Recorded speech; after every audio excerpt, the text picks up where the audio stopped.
4장 7절 말씀 보겠습니다. 우리가 이 보배를 질그릇에 가졌으니 이는 심히 큰 능력은 하나님께 있고 우리에게 있지 아니함을 알게 함이라. 우리가 이 보배가 뭐죠? 이 보배는 그 윗절에 보면 하나님의 영광을 아는 빛을 우리 마음에 비추셨느니라. 그러니까 하나님의 영광을 아는 빛, 그 하나님의 영광이라는 거죠. 그러니까 하나님의 영광을 담은 그 보배가 그거죠. 하나님의 영광이 보배입니다. 그런데 그 보배가 어디에 담겼다고 표현하냐면 질그릇에 담겨 있다라고 표현합니다. 우리를 사도 바울은 질그릇과 같은 존재다라고 얘기합니다. 이 질그릇과 같은 존재다라는 것은 우리를 창조할 때에 우리를 흙을 빚어서 창조한 것에 견주어 이야기하는 것이죠. 또 우리를 하나님은 이 질그릇을 빚는 자와 같다라고도 선지서에 이야기하고 있는 것처럼 그렇게 비유하고 있는 겁니다. 그러니까 우리 인간은 질그릇이다. 그러니까 놋그릇도 아니고 은그릇도 아니고 금그릇도 아닙니다. 그 여러 가지 좋은 그릇이 있음에도 불구하고 이렇게 질그릇이다라고 표현한 그 첫 번째 이유가 뭐라? 우리는 흙에서 온 그런 존재다라는 겁니다. 하나님의 손에 의하여 빚어진, 손수 빚으신 그런 존재다라는 겁니다. 또한 반면에 이 질그릇과 같은 질그릇으로 이렇게 표현되어진 데에 있어서는 또한 중요한 안에 이 메시지가 있습니다. 그러니까 우리는 대부분 보면 사람들은요, 자기 자신을 치장해서 나 자신을 귀한 존재로 만들려고 합니다. 그래서 화장도 하고, 심지어 성형수술도 하고, 좋은 옷을 입고, 그리고 자기를 마음껏 꾸며서 나 자체가 보배가 되게 만들려고 합니다. 그런데 문제는 뭐냐면, 성경이 보고 있는 우리의 존재는 나의 육적인 것을 보배로 만드는 것이 아니라 내 안에 담겨 있는 그리스도의 그 영광, 그 보배와 같은 그리스도의 그 영광을 드러내는 것이 우리 삶의 진정한 가치라는 것입니다.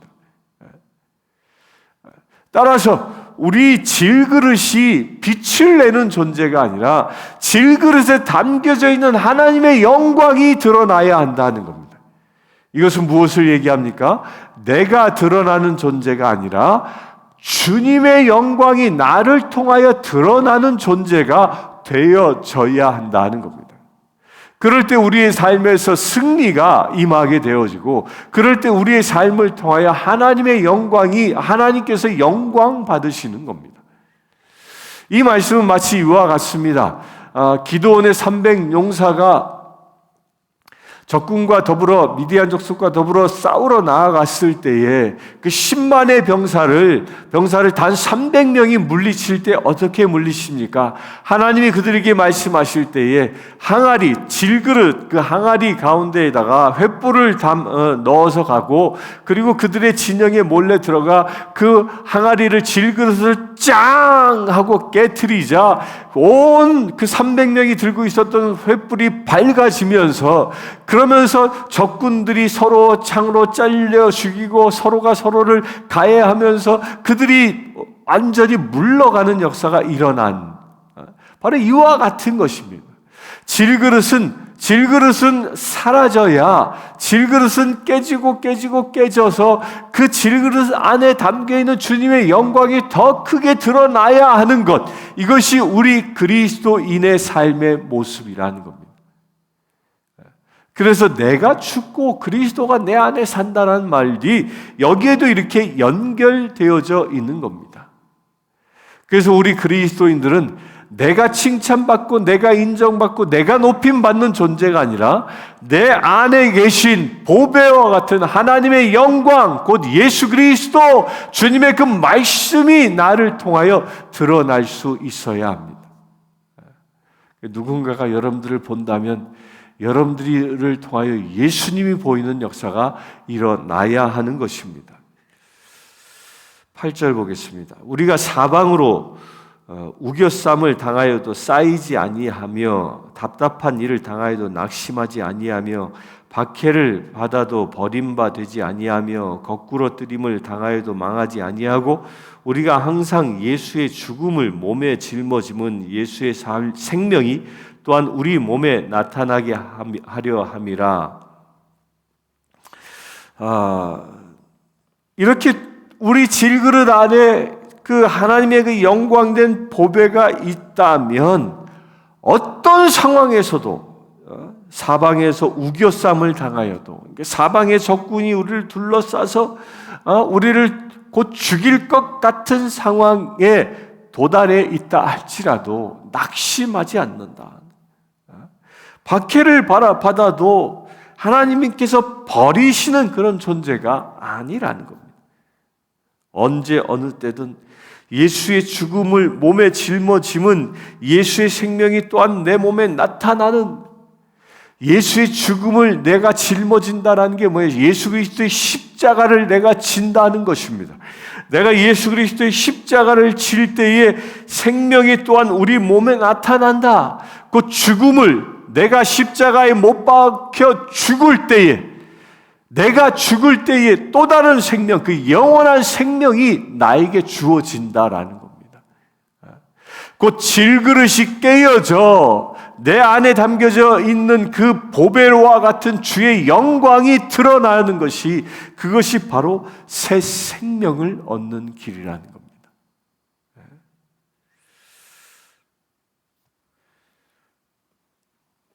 11절 봅니다. 우리가 살아있는 자가 항상, 우리 살아있는 자가 항상 예수를 위하여 죽음에 넘겨짐은 예수의 생명이 또한 우리 죽을 육체에 나타나게 하려 함이라.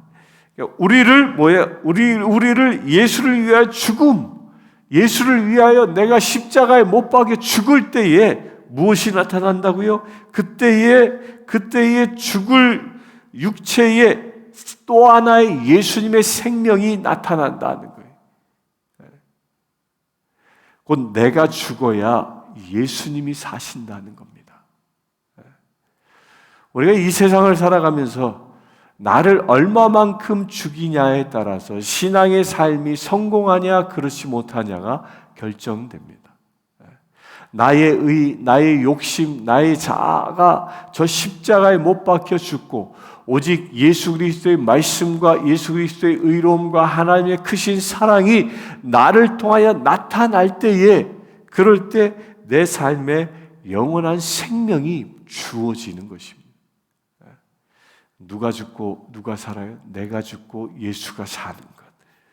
이걸 또한 말하고 있습니다.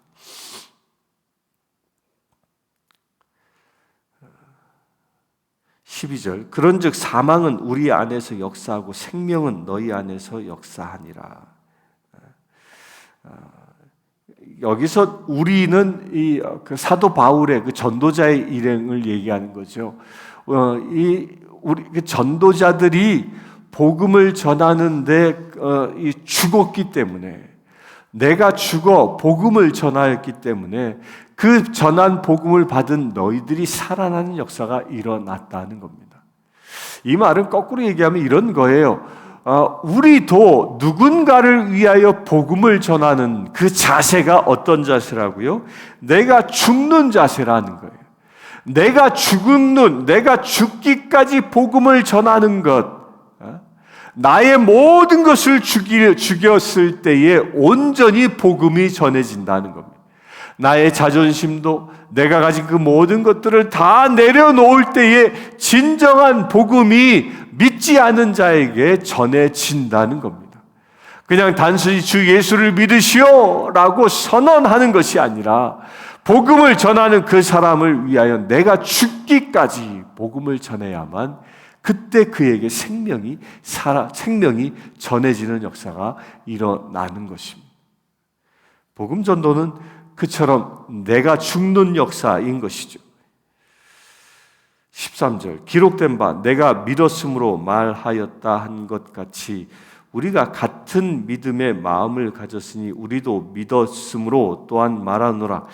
주 예수를 다시 살리신 이가 예수와 함께 우리도 다시 살리사 너희와 함께 그 앞에 서게 하실 줄을 아노라. 이는 모든 것이 너희를 위함이니 많은 사람의 감사로 말미암아 은혜가 더하여 넘쳐서 하나님께 영광을 돌리게 하려 함이라. 복음을 전하기 위해서 내가 죽게 되어지면 결국 내가 죽음으로 인하여 내가 죽어 전해지는 복음을 받은 사람들이 살아나게 되고 그가 살아나게 되면 나도 다시 살아나는 역사가 일어난다는 겁니다. 곧 복음을 전하는 현장은 나의 육적인 자아를 죽이는 현장입니다. 곧 육적인 자아를 죽임으로 인하여 나도 영원한 생명을 얻는 축복을 얻게 된다는 것이죠. 이것을 다시 한번 강조하고 있는 겁니다. 16절 봅니다. 그러므로 우리가 낙심하지 아니하노니 우리의 겉사람은 낡아지나 우리의 속사람은 날로 새로워지도다. 이 사도 바울이 늘 주장하는 겉사람과 속사람의 비유를 여기서 또다시 이야기합니다. 이 겉사람은 무엇입니까? 이 겉사람은 에베소서 4장 22절을 잠깐 보겠습니다. 에베소서 4장 22절에 보면 이렇게 표현합니다. 너희는 유혹의 욕심을 따라 썩어져가는 구습을 따르는 옛사람. 옛사람이 뭐라고요? 유혹의 욕심을 따라 썩어져가는 구습. 유혹을 따라 사는 자, 욕심을 따라 살았던 나의 삶을, 나의 모습을 보고 그것을 보고 무엇이라? 겉사람이라고 표현하고 있는 겁니다. 사람들은 자기 겉사람을 이 치장을 잘 하지 않습니까? 속이 어떻든 간에, 그 인간의 내면이 어떻든 간에 겉을 잘 꾸미려고 합니다. 물론 이쁜 것이 추악한 것보다 낫습니다. 그러나 내 겉사람을 꾸미는 것이 나의 전부가 아니라는 겁니다. 내 겉사람을 꾸미는 것은 내 육적인 자아, 욕정이라는 거예요. 욕심 때문에 곧 내가 인정받고 내가 세상에 드러나고자 하는 그런 욕심 때문이라는 겁니다. 그런데 결국은 그 육신은 세월이 지나면 세월을 막을 장사가 없는 것이죠. 다 낡아지게 되어져 있습니다. 나이가 들어 노년이 되어지면 다 낡아지는 겁니다. 주름도 생기는 것이고 기력도 떨어지는 것이고 머리도 하얘지는 것, 다 낡아지는 것입니다. 그것을 역행하지 말라는 겁니다. 그러나 더 중요한 건 무엇이냐면 우리의 속사람이 날로 새로워져야 한다는 거예요. 육신은 길어야 120년밖에 살 수 없는 존재입니다. 최대로 살아야. 그렇게 세월이 지나면 지날수록 낡아져 가지만 나의 속사람은 날마다 새로워지는 인생이 복된 인생이라는 것입니다. 그 속사람이 무엇입니까? 그 속사람에 대하여 갈라디아서 5장 22절에 이렇게 얘기합니다. 오직 성령의 열매, 사랑, 희락, 화평, 오래 참음, 자비, 양선, 충선, 온유, 절제. 이 9가지가 내 안에서 날마다 새로워지는 역사가 일어나는 사람. 이것이 속사람이 날로 새로워지는 것입니다. 사랑으로 채워지고 인내함으로 더 강성해지고 내 안에 양선함으로 가득해지고 내 안에 하나님께 대한 충성심이 더 가득해지고 이런 것들이 절제함들이 계속 늘어나는 삶. 이것이 속사람이 새로워지는 삶이라는 것입니다. 이 속사람은요, 이렇게 속사람은 하나님의 성품을 가진, 하나님의 성품을 닮아가는 것을 말하는 것이고, 하나님의 성품을 닮아가기 때문에 이 속사람은 하나님의 사랑으로 충만하게 되어져 이 속사람은 누구에게만 반응하냐면 하나님에게만 반응하는 사람이 된다는 겁니다. 이 겉사람은요, 나의 육적인 욕심에 반응하지만 이 속사람이 날로 새로워져서 하나님의 사랑으로 충만해져 있으면 하나님의 말씀에 의하여만 반응하는 자가 된다는 거예요. 세상 그 어떤 것에도 반응하지 아니하고 오직 하나님께만 반응하는 자. 이 겉사람에 잡혀 있는 사람들은 누군가가 나를 공격하고 비방하고 그러면 견디지 못합니다. 자존심을 상해하고 견디지 못해서 부글부글 끓어서 그것을 이로 갚지 아니하면 감당하지 못하는 그런 분노들이 막 일어나는 것이 그게 겉사람이에요. 그러나 내 안에 속사람으로 하나님의 사랑으로 충만해 있다면 그 세상에 그 어떤 자극이 온다 할지라도 거기에 반응하지 않는 것이죠. 그렇게 살아간 사람이 바로 이 고린도 후서를 쓴 바울이 그랬던 것이죠. 한 대가 빠진 마 40대의 이 태형을 받아도 돌 맞아서 죽어져 육신이 숨을 쉴 수 없을 지경이 되어 저 성 밖에 던져 버려졌어도 그렇게 수없이 매를 맞고 가는 곳마다 고통을 받고 음식이 없어서 또 굶주리고 또한 잘 곳이 없어서 노숙해야 했던 그런 수많은 삶들, 그런 수많은 삶들을 살았지만 사도 바울은 그 육신의 그런 아픈 삶, 그 겉사람의 그 고통, 그 겉사람의 그 고생스러움, 그 최악의 삶을 살았지만 바울은 그 어떠한 겉사람의 요구에도 응하지 아니하고 오직 그 안에 속사람의 하나님의 영광이 가득한 것에 행복해 할 줄 알았던 것입니다. 이게 가치가 다른 것이죠. 육신의 죽음을 두려워하지 않은 삶. 그래서 바울은 내가 지금 죽는 것이 더 유익합니다 라고 얘기하는 그런 삶이 겉사람이 낡아지고 속사람이 새로워지는 삶인 것입니다.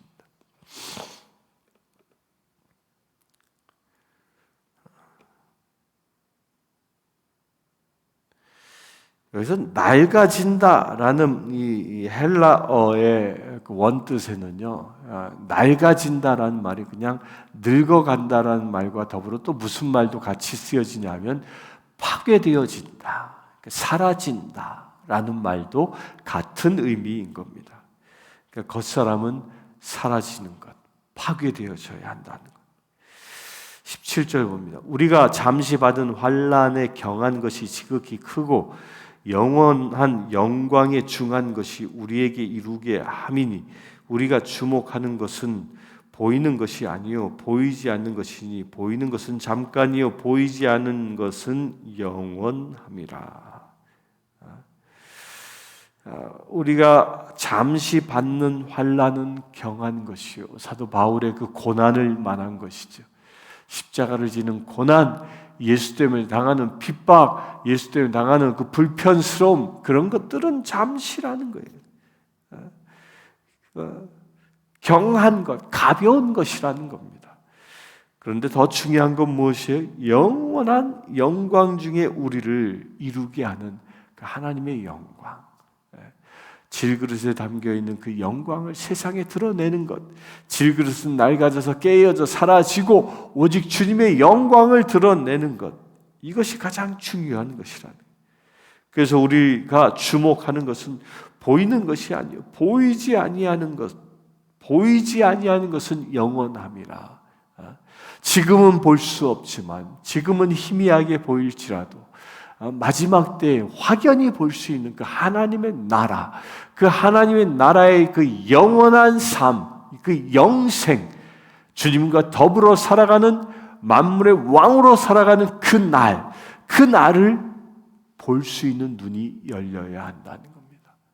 그 날에 그 영원한 생명에 들어가는 비밀이 어디에 있다고요? 내 겉사람이 파괴되어지고 내 속사람이 하나님의 영광으로 충만해지는 삶이 이루어질 때, 그때에 여러분들은 영원한 생명을 얻는 축복의 자녀가 되어지는 것입니다. 오늘 하루를 살아가면서 내가 부서져 버려야 할, 깨버려야 할 질그릇과 같은 나의 겉사람은 무엇인지 스스로 한번 묵상해 보시고, 내가 드러내야 할 하나님의 영광이 무엇인지, 누구에게 드러내야 할 것인지를 한번 묵상하며, 누군가가 하나님의 영광을 전해줘야 할 사람이 생각난다면 그를 위하여 기도하고 그에게 복음을 전할 수 있는 거룩한 날 되길 바랍니다. 함께 기도하겠습니다. 주 아버지 하나님, 보배와 같은 주의 영광을 우리의 질그릇과 같은 존재에 담아주심을 감사합니다. 아버지 하나님, 이 질그릇과 같은 내가 깨어져 내 안에 담겨있는 주님의 영광을 온전히 세상에 드러내기를 원합니다. 나의 겉사람은 낡아지고 파괴되어지고 오직 나의 속사람만이 주님의 영광 가운데 세워지기를 원합니다. 그래 나의 속사람을 통하여 세상의 밝은 빛을 발하게 하시고, 나의 속사람을 통하여 이 땅 가운데 모든 어둠을 물리치는 놀라운 역사가 일어나기를 원합니다. 주 아버지 하나님, 그 일을 위하여 이 시간 예배하는 모든 심령들 가운데에 당신의 영광으로 임하여 주시옵소서. 우리 주 예수 그리스도의 이름으로 기도드리옵나이다. 아멘. 지금 우리 주 예수 그리스도의 은혜와 하나님의 크신 사랑과 성령님의 감화 감동 교통 치유하심이 이 시간 예배하는 주의 사랑하는 모든 지체들 위해 지금부터 영원토록 함께 하실지어다. 아멘.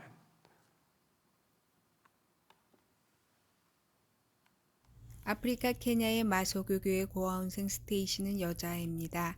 스테이시는 초등학교 진행을 희망합니다. 장래 간호사가 되는 것이 꿈입니다.